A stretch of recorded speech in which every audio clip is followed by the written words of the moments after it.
şəhidlərimizi rəhmət və minnətlə yad edirik. Allah Teala məqamlarını âli eyləsin. Allah Teala şəhidlərimizə rəhmət eyləsin. Qazilərimizə və digər xəstə Ümmət Muhammedin evladlarına, fərdlərinə şəfalar ehsan eləsin. O igid oğullar Şuşanı dik qayanı, sıldırımı qalxdılar, arxadan düşmən təpəsinə yumruğa indirdiler. Həqiqətən bu millət dünya çapında hərb tarixinə, hərbçilərə dərs olaraq işlənən bir müharibə, bir azadlıq müharibəsi, bir vətən müharibəsi tarix yazdılar.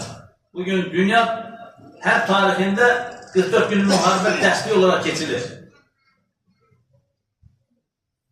Yəni, nə qədər həmd etsək azdır, nə qədər öyünsək demirəm, amma nə qədər həmd etsək azdır. Öyünmək yanlış bir şey, həmd etmək. Allah bizə elə gözəl fürsətlər ikram elədi.